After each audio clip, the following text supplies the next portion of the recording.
Good day, friends. I'm Kerry Dillinger. This is Bible Class Topics, and today we start a two-lesson exposition of James 3, verses 1 through 12. And yes, we're talking about the tongue.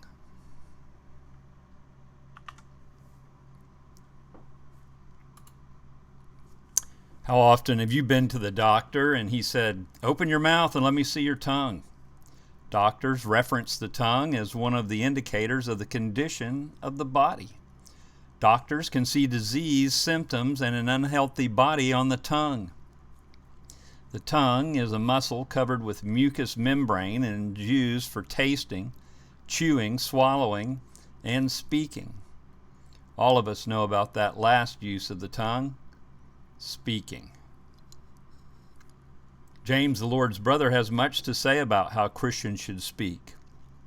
In the 3rd chapter, James discusses the Christian and their tongue at length and mentions this subject 5 other times.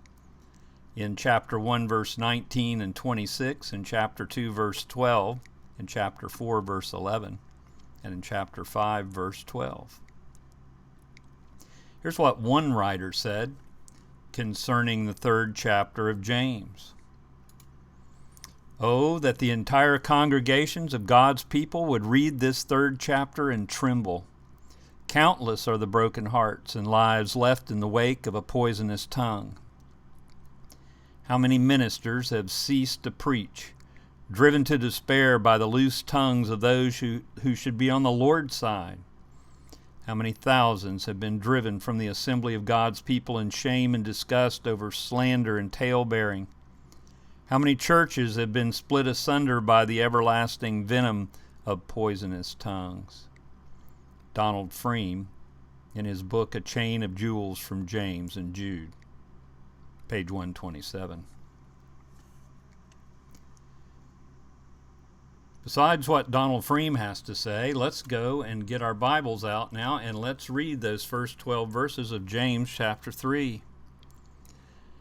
My brethren, let not many of you become teachers, knowing that we shall receive a stricter judgment, for we all stumble in many things. If anyone does not stumble in word, he is a perfect man, able also to bridle the whole body.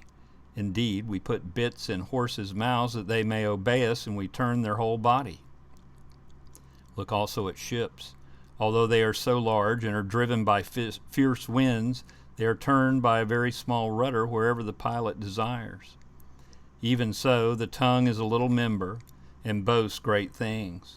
See how great a forest a little fire kindles? And the tongue is a fire, a world of iniquity. The tongue is so set among our members that it defiles the whole body and sets on fire the course of nature, and it is set on fire by hell. For every kind of beast and bird, of reptile and creature of the sea is tamed and has been tamed by mankind, but no man can tame the tongue. It's an unruly evil, full of deadly poison. With it we bless our God and Father, and with it we curse men, who have been made in the similitude of God. Out of the same mouth proceed blessing and cursing. My brethren, these things ought not to be so. Does a spring send forth fresh water and bitter from the same opening? Can a fig tree, my brethren, bear olives, or a grapevine bear figs? Thus no spring yields both salt and fresh water. In verses 2 through 4, we see James telling us about the controlled tongue, how it operates. Control the tongue, control the whole body. You want to be a perfect man, a mature man? Well, then, be careful how you use your tongue. Do not stumble in word. The perfect man is able to bridle the whole body. The Proverbs writer said this in chapter 21, verse 23, "Whoever guards his mouth and tongue keeps his soul from trouble." And the psalmist said in chapter 39, verse 1, "I said I will guard my ways lest I sin with my tongue. I will restrain my mouth with a muzzle." An unknown poet said this, "The boneless tongue, so small and weak, can crush and kill," declares the Greek. The tongue destroys a greater horde the Turk asserts, than does the sword. The Persian proverb wisely saith, a lengthy tongue and earthly death, or sometimes takes this form instead, don't let your tongue cut off your head.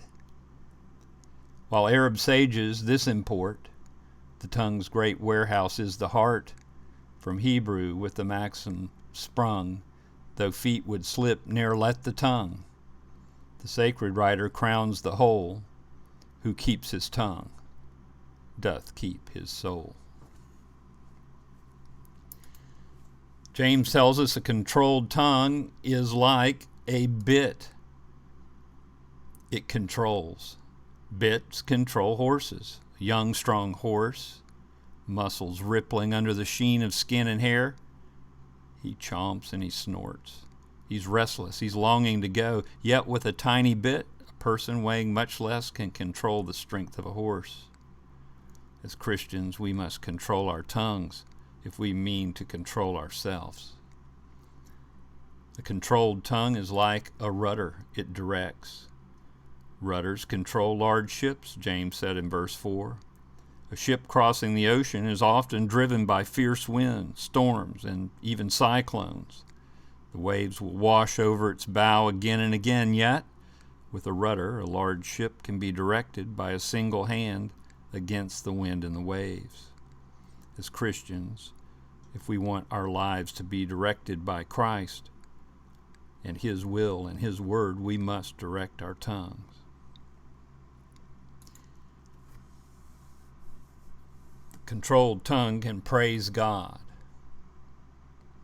I'm going to leave the verses on this chart for you to study on your own. James 5:13, the controlled tongue can praise God. It can pray. James 1:5 and 6 and 5:16. The controlled tongue can preach the word. James 3 verse 1. And the controlled tongue can praise and encourage others. James 1:19 and 22, chapter 2 verses 15 and 16. So the controlled tongue can praise God, pray, preach the word, praise, and encourage others. But what of the uncontrolled tongue?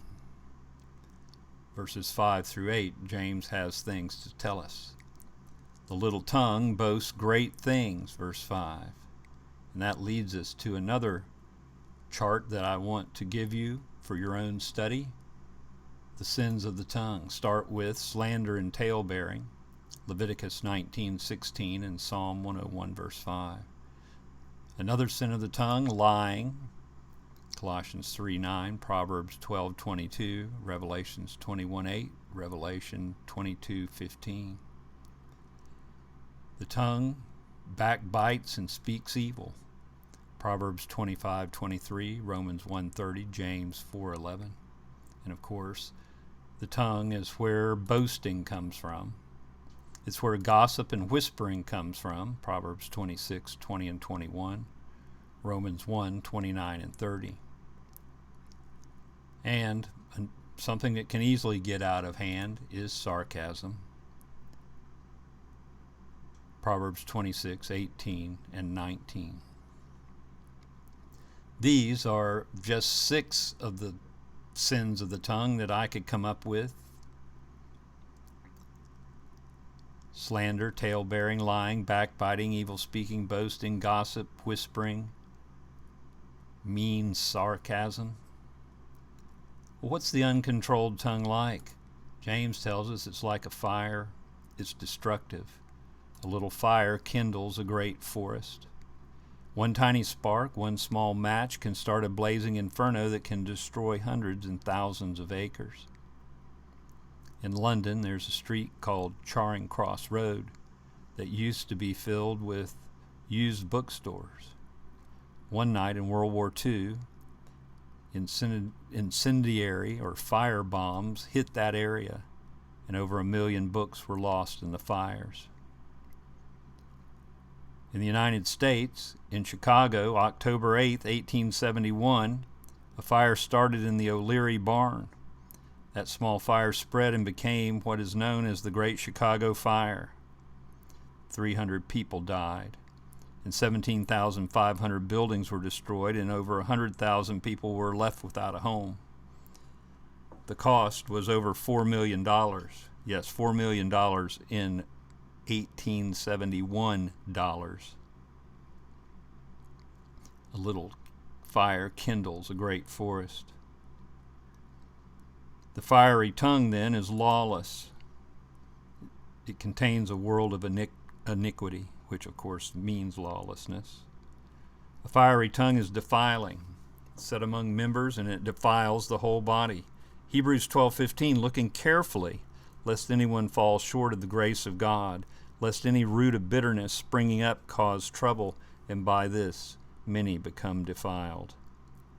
The wise man in Ecclesiastes 10 verse 12, the words of a wise man's mouth are gracious, but the lips of a fool shall swallow him up. The fiery tongue is lawless, it's defiling, it's troubling. It sets on fire the course of nature. It will bring trouble to your whole life and to the life of others. Proverbs 29:20, do you see a man hasty in his words? There is more hope for a fool than for him. In Proverbs 11:9, the hypocrite with his mouth destroys his neighbor, but through knowledge the righteous will be delivered. The uncontrolled tongue is evil. James said it's set on fire by hell. The evil tongue is fired by the fires of hell and will send its bearer there. Proverbs 6:12, a worthless person, a wicked man, walks with a perverse mouth. In Proverbs 26:20 and 21, where there is no wood, the fire goes out, and where there is no talebearer, strife ceases. As charcoal is to burning coals and wood to fire, so is a contentious man to kindle strife.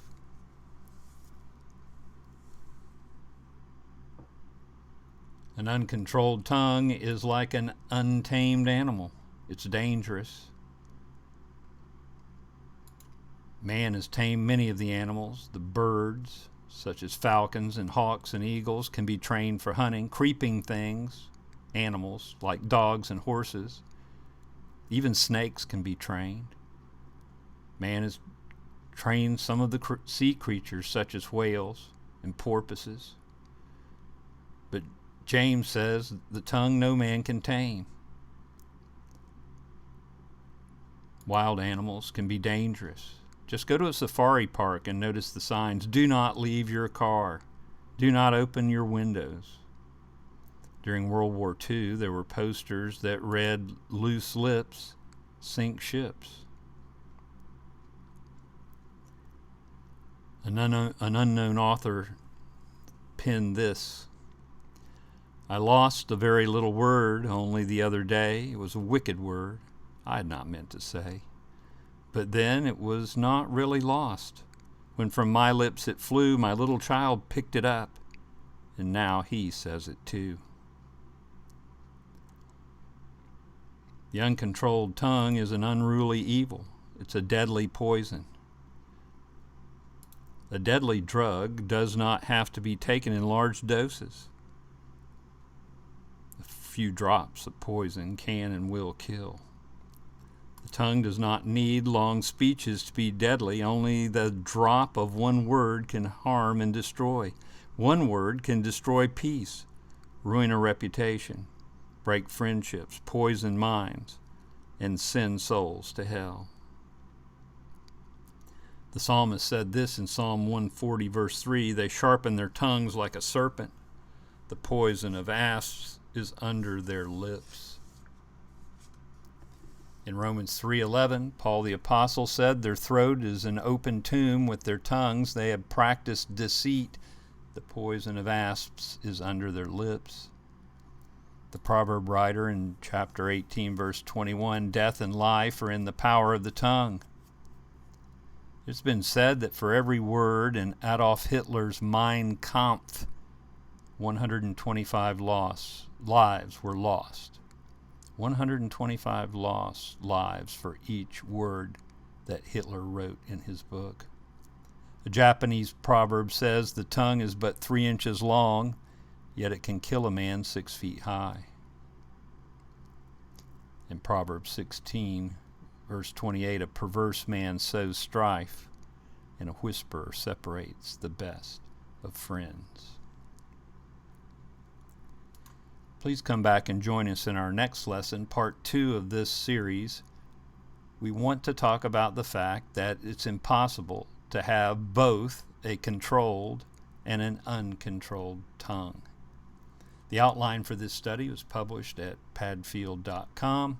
The copyright from 2005 is held by Wayne Greason, and he reserves all rights to the printed copy.